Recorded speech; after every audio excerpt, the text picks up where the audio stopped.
Hello, everybody, and welcome back to the Star Wars Expanded Universe, narrated by Disney or Lucasfilm, whichever way you slice it, Legends.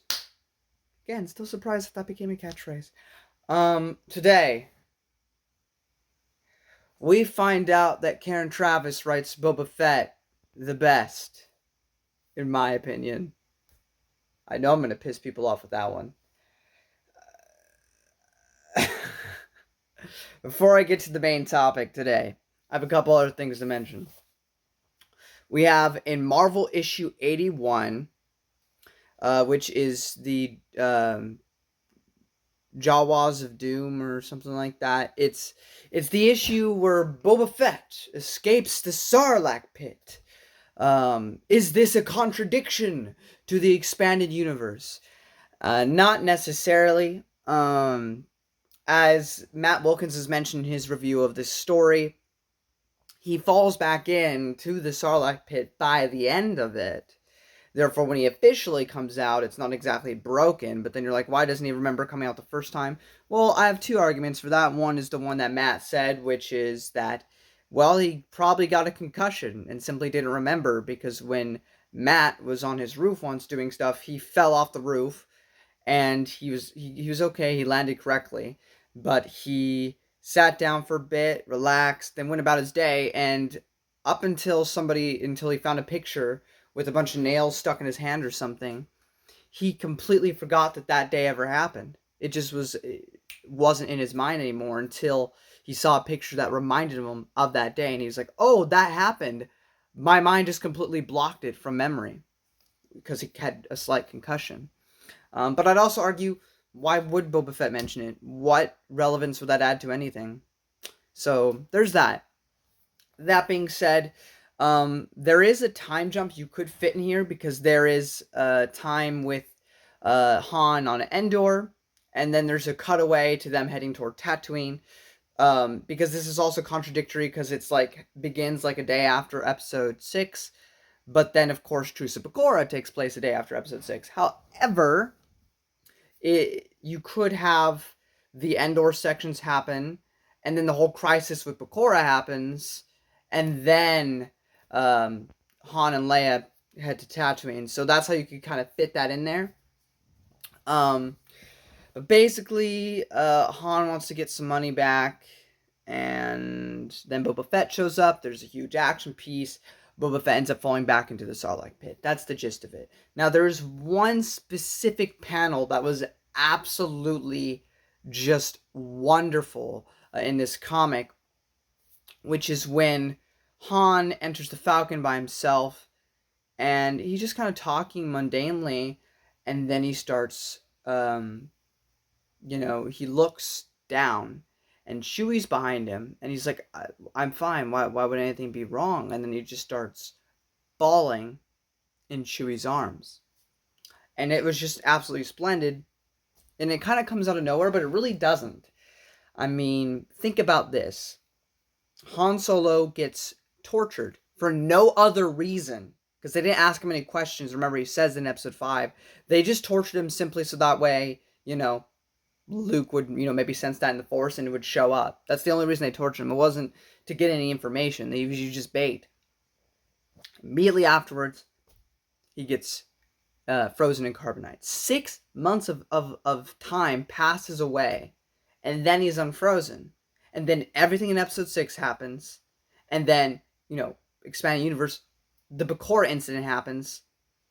So he is, I guess that would be after.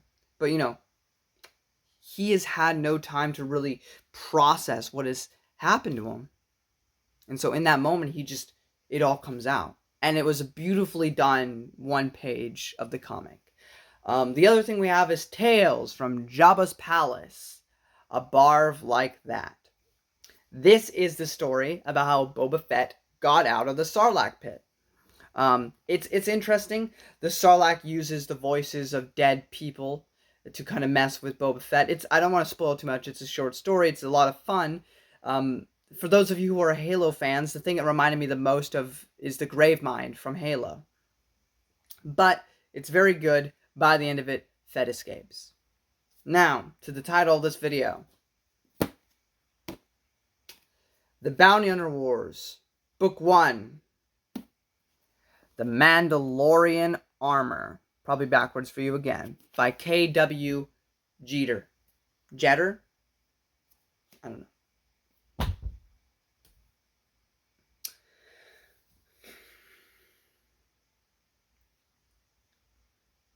The pacing.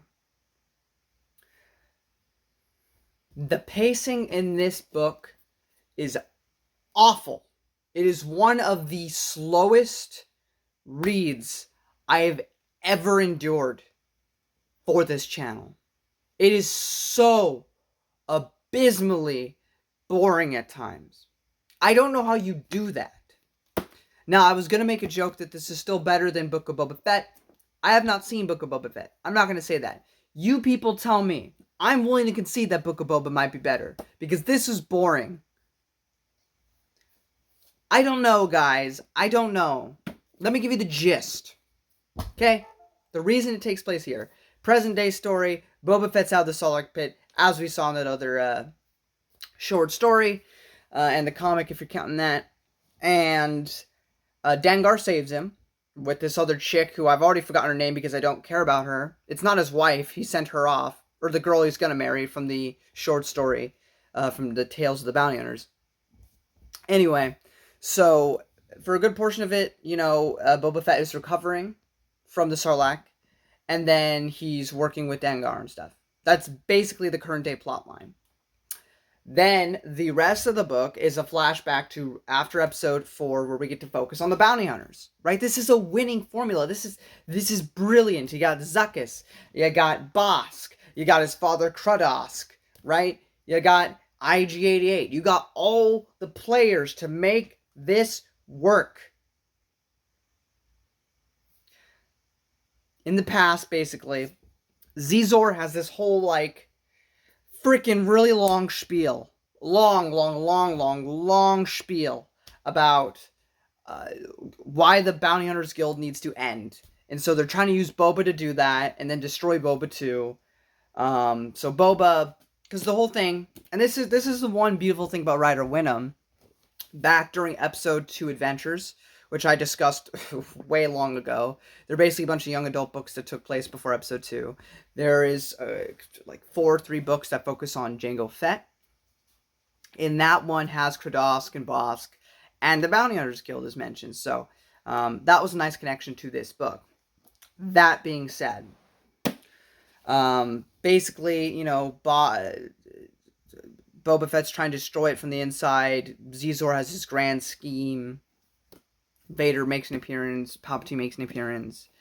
Bosk wants to take over his father's place. He wants to reign supreme as the leader now. And the pacing, the dialogue is far too long. It's not like with Traitor in New Jedi Order. You read that book and it flies by because it's all interesting. This book repeats itself. There was 2 chapters in here which was just people talking, which would be fine if it was something interesting, but it's not. It's just a snooze for There are good elements in here. There are interesting conversations and stuff going on, but overall the whole package, it just feels so void, so empty, so utterly boring, man. I can't fathom how this happened, because it seems like something that's lightning in a bottle. You got all the elements to make this book work, and I was like, why don't people talk about this book? And it's because it's boring. I mean, I've never been the biggest Boba Fett fan. I'm gonna be completely honest. I don't really care about bounty hunters. I just don't. I don't find them that fascinating. I don't find Bosk fascinating. I like Dengar. Zuckuss was cool. But that's another thing with this book, too. None of the characters in this book really seem to act like themselves. I mean, yeah, Boba Fett is cool. He does a lot of cool things. He's a Mandalorian guy who's a bounty hunter. He's the best of what he does. But all the nuance that he had in the short story from Tales from Jabba's Palace with, the justice or whatever, none of that's here. And of course, this was made before the prequel, so none of that is included. Nothing is interesting about Boba Fett in this book other than the fact that he's cool, which all you needed was the movies for anyway. The point of reading a book about Boba Fett is to get more into it, but there's nothing added here. And then Zuckuss doesn't even act like himself. He acts like a big dummy. I mean, Zuckuss was one of the most interesting parts of Tales from the Bounty Hunters, and none of that is here. Bossk is slightly more interesting in this book than he was in the Tales from the Bounty Hunters. But I don't care about a lot of stuff going on. I'll mention some things that are not very spoilery, that were very early on in the book, like Boba talks to the bounty that he has near the beginning of the book that he captured. That was an interesting discussion that he had. There was a whole Caesar conversation with Palpatine and Vader on why, that the Bounty Hunter Guild needs to be ended. And it was interesting, but it just keeps going. It's so long of a chapter. And it just keeps repeating itself and repeating. Like, I got it midway through the chapter. I get your motivation. I get your mindset and why you think this needs to end. I think Palpatine does too, but you keep talking. It's one of the biggest... Don't have dialogue if it doesn't add anything. Like, say what you will, but at least Karen Traviss, she included stuff about Boba Fett that actually, did something with his character or addressed something about his character. There's nothing here. It's just empty. It's a whole grand story about this Bounty Hunters Guild. It should be awesome. It should be epic. It just inflates. It's nothing. There's nothing to this story. It's one of the most disappointing books I've ever read. Now, to be fair, this is it's the first book in a trilogy, so I can't judge this trilogy as a whole until it's all over. But instead of being excited to read the next one, I'm dreading it. I have to read 2 more of these. I just want to get back to the silly Marvel comics, because at least I have fun with those. So it's a snooze. I take Star by Star again over this. My opinions in Star by Star have changed since I last read them. But I don't know. Oh, another thing that was kind of weird. Maybe contradiction. Bossk says that Boba knew about Kradosk before Bossk was born? How old is Bossk supposed to be? How old is Boba Fett supposed to be in this book? Boba Fett was 9 when Kradosk was doing stuff.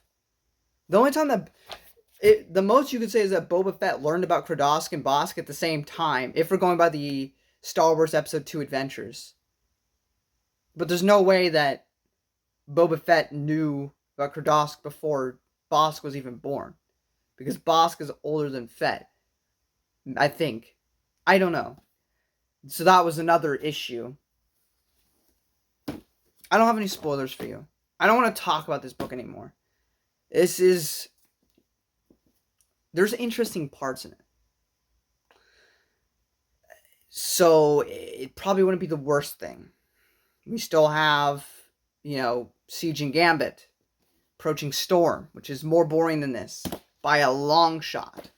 A Fatal Alliance, which is more boring than this. Because there are interesting moments. It just goes on too long. I hear people have listened to the audiobook of this, which is abridged. But you know what? You know what, guys?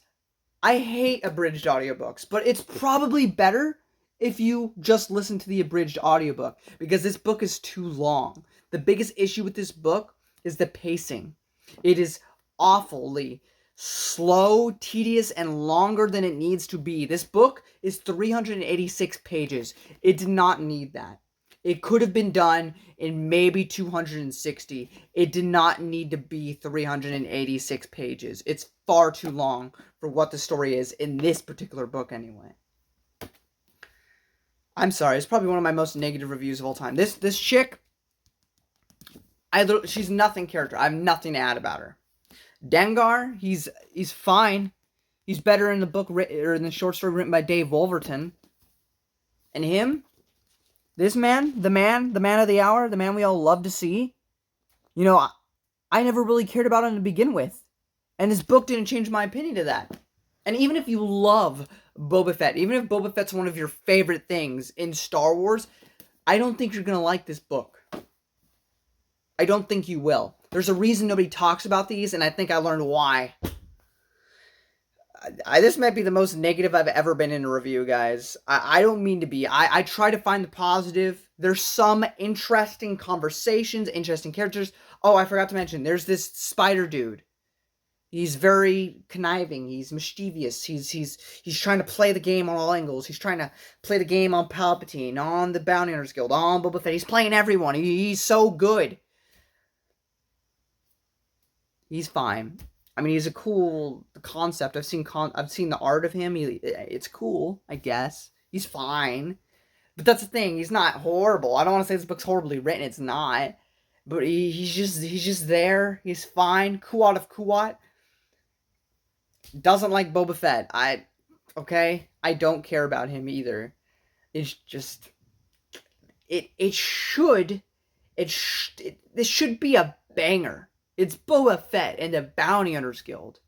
It's him escaping the Sarlacc pit. This should be like... I should say the book's not stupid. Everything makes sense.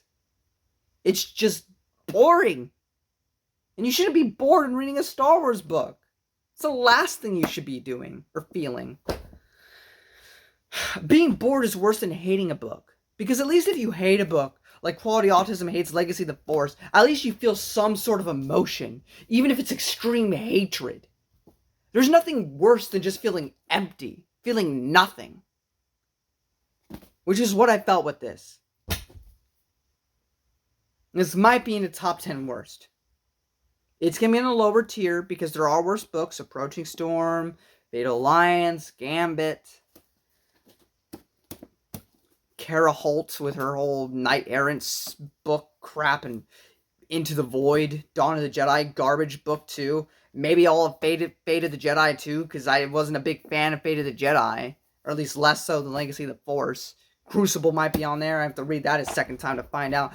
But this is going to be on there somewhere. Probably. Don't like it. I'm sorry. I tried to mention some positives. Boss does do something in the past here that I'll mention in spoilers. It's the only spoiler I have. Other than that, I don't know. I guess it's kind of cool we get to see Zuckuss before Forlorn, but I don't know. I don't know, guys. For a book about Boba Fett,